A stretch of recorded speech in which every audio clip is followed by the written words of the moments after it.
Today, across Africa, people are talking a lot about socialism and even communism. This language was very common many years ago, right after African nations became free from colonial rule.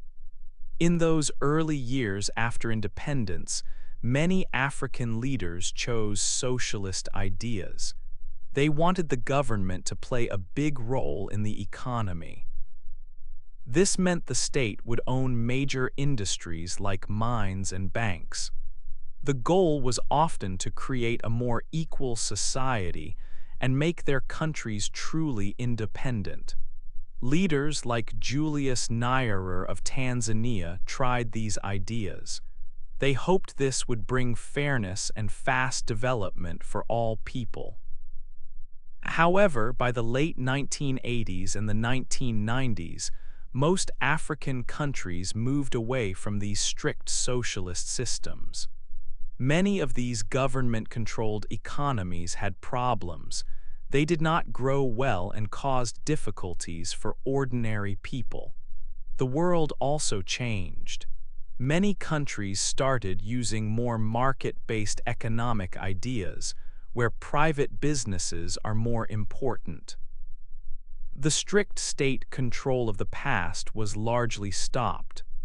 Now, in recent times, we see signs that these ideas are being discussed again. In some countries, new political parties have become popular. They use language about government control and making things fair, similar to socialist ideas from the past. These parties are getting support from people who are unhappy with the current situation.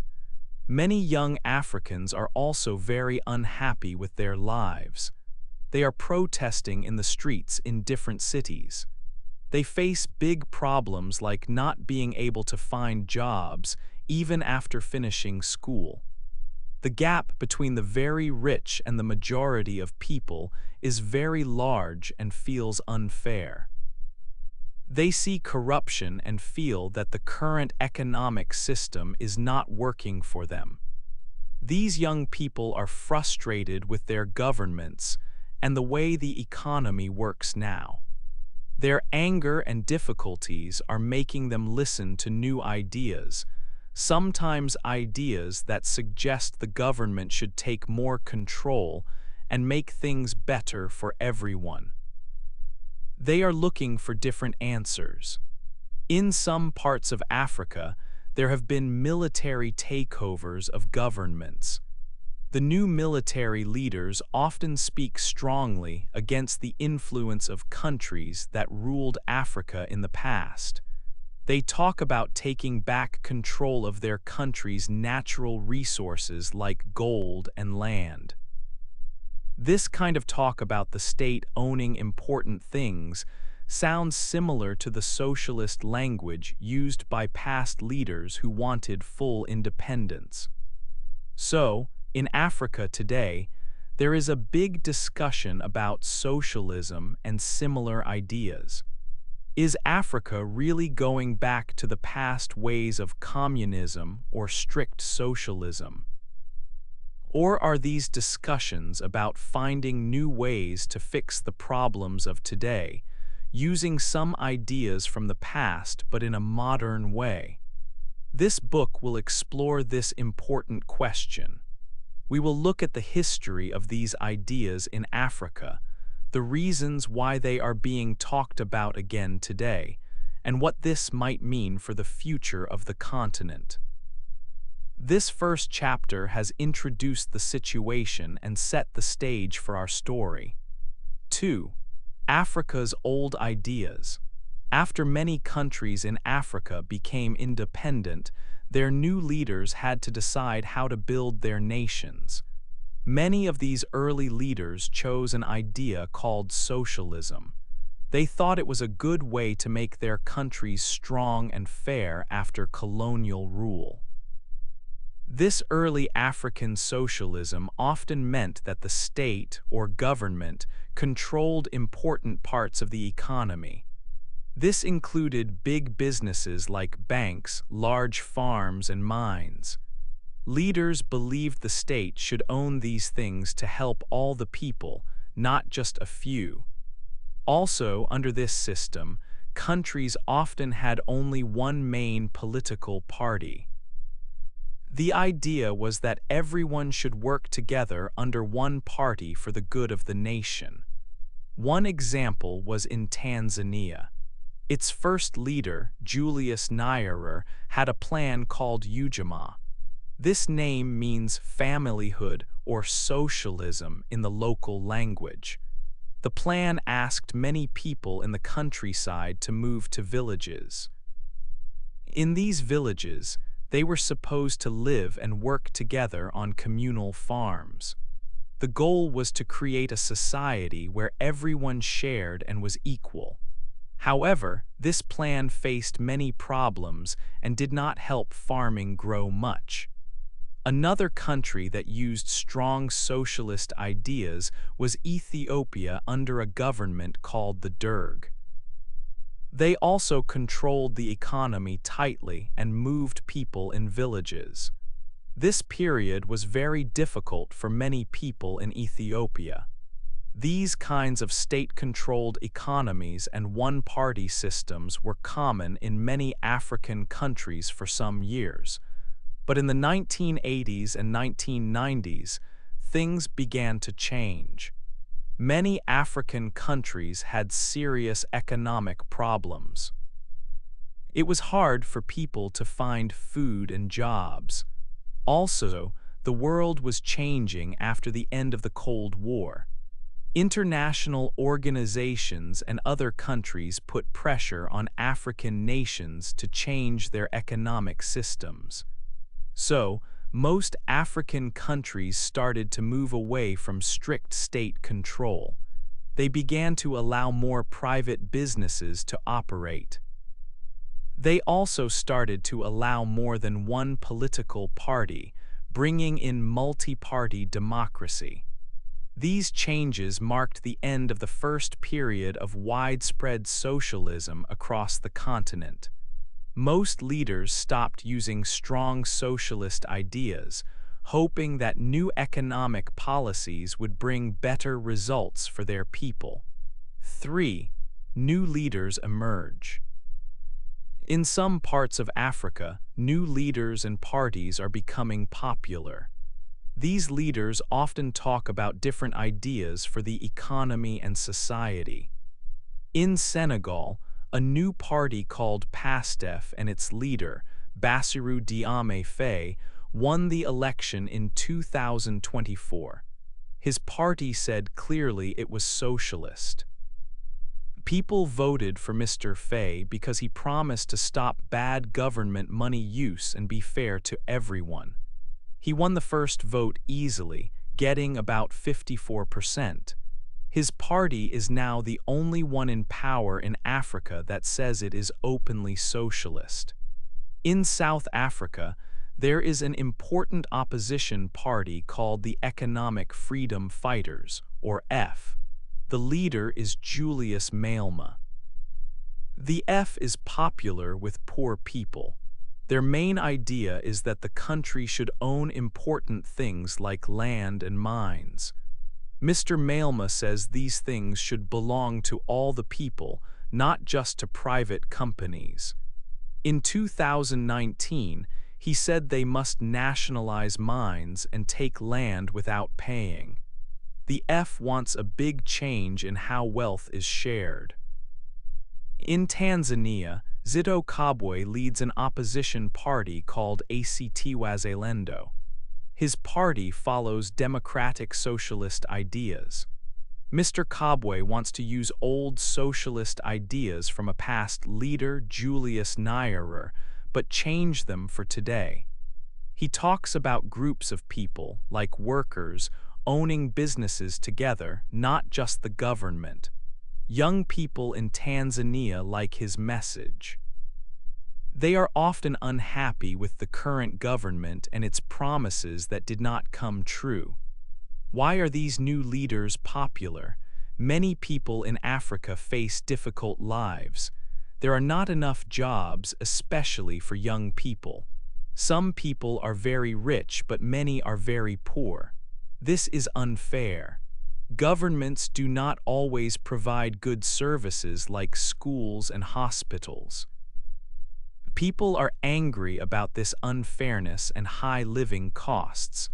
They feel the old ideas about running the economy did not help them, so they look for new ideas. Leaders who talk about the government helping people more, sharing wealth, or the country owning its resources sound good to them. These new leaders offer different ideas for Africa's future. 4. Soldiers take control. After some African countries saw new political parties rise, another big change happened in a different part of Africa. This was in countries like Mali, Burkina Faso, and Niger. Here, soldiers took control of the government. These military leaders said they wanted change. They spoke with strong words against Western countries, especially France. France was a colonial power in the past for many African nations. The new leaders said they wanted their countries to be truly free, not still under the influence of old foreign powers.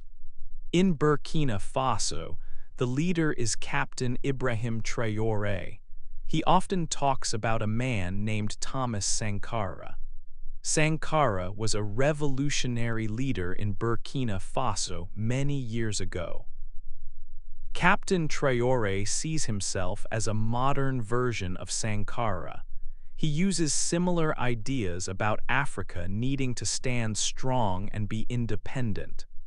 The new governments in these countries started to make changes to the economy too. They began to take control of important natural resources. For example, in Burkina Faso, the government started to nationalize gold mines. This means the state, not just foreign companies, owns or controls these mines. These actions show a desire to keep Africa's wealth inside Africa. The military leaders say this is about economic independence and fighting against unfair global systems. They use words like anti-imperialism to explain why they took power and why they are changing the rules for foreign businesses. They want to use the money from resources like gold to help their own people.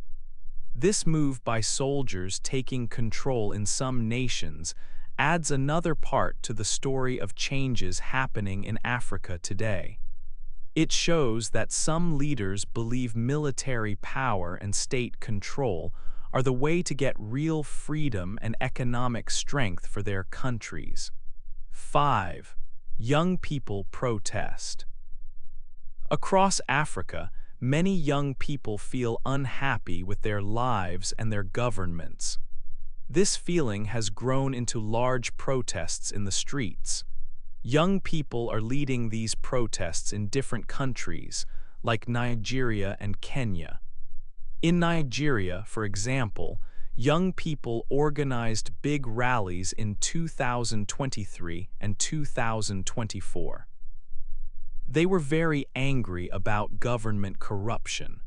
They also wanted the government to bring back help with fuel prices. Protesters carried signs saying things like "End bad government" and "We deserve a better Nigeria." They wanted their country to be fair and for leaders to be responsible for their actions. In Kenya, young people, including university students, also went to the streets. They protested against new taxes that the government wanted to put in place. These protests showed that young people were ready to speak out and demand changes. They used social media to organize themselves. They asked for fair economic conditions and for their leaders to be held accountable. There are main reasons for this anger. One big reason is that many young people cannot find jobs. Africa has a very young population, but there are not enough jobs for everyone who is ready to work. Every year, millions of young people need a job, but only a much smaller number of new jobs are created. This lack of work leads to great frustration and a feeling of hopelessness. Another important reason is that the difference between rich and poor people is very, very big. A few people have a lot of money, while many people have almost nothing. It is hard for governments to provide basic services like schools or hospitals for everyone. The gap between the wealthy and the large number of poor people is getting wider. Because of these problems, young people feel very frustrated with the current governments. They feel that the economic plans and rules made by the governments do not help ordinary people. They see that policies meant to help the economy sometimes seem to only help rich people or certain groups. This makes simple ideas like the government helping more with jobs or services seem more attractive to them. They are tired of promises and want real action and fairness. 6. Help from big countries. African countries need help to grow strong and rich.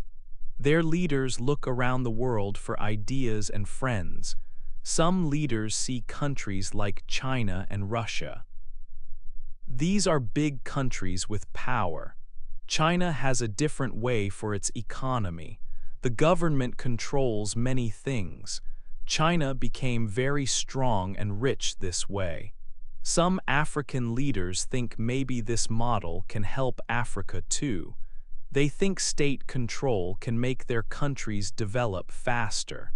China is working with many African countries. It invites African political parties and their leaders to visit China. China gives them training. They teach them about China's way of running the country and the economy. This helps China make friends and become more important in Africa. Russia is also helping some African countries. Russia talks about old times. It talks about how some countries from Europe ruled parts of Africa before. Russia says Africa should be truly free from that old influence. Russia sends military help to some countries, especially in a region called the Sahel. Military groups from Russia help some governments there. This help from big countries like China and Russia brings new ideas and support. But some people are worried. They think Africa might become too dependent on these new powerful friends. They remember when Africa depended a lot on countries in Europe and America. Becoming too dependent means Africa might not be able to make its own choices freely. If a country needs money or soldiers from China or Russia all the time, those big countries can ask for things in return. This is a concern for the future. The leaders are trying to find the best way for their countries. They need development and security, but they also want to be truly independent. The help from China and Russia is changing the picture in Africa. It adds new questions about who Africa's friends are and what kind of future Africa is building. 7. Many different opinions. Many people in Africa have ideas about the future. Some support the new ideas of socialism. They say it will make life fair for poor people who have very little. They think it can bring true independence from outside powers, like countries from Europe or America and big international companies. In Tanzania, a leader named Zitto Kabwe talks about bringing back old ideas, but for today. He believes regular people, maybe in groups or unions, should own big businesses, not just the government. This is different from the old way where only the state owned everything. In South Africa, Julius Malema and his party want the land and the mines to be owned by the nation, by all the people of South Africa. In Senegal, the new president promised jobs for young people and help for families, like free schools and cheaper electricity or water. Young people often support these ideas strongly. They feel that the way the economy works now only helps a small group of rich people. They have no jobs or not enough money to live well. They feel the old promises of free markets and capitalism did not work for them over many years. They want a big change, maybe a socialist dream to fix things and share wealth more equally. But other people are very worried.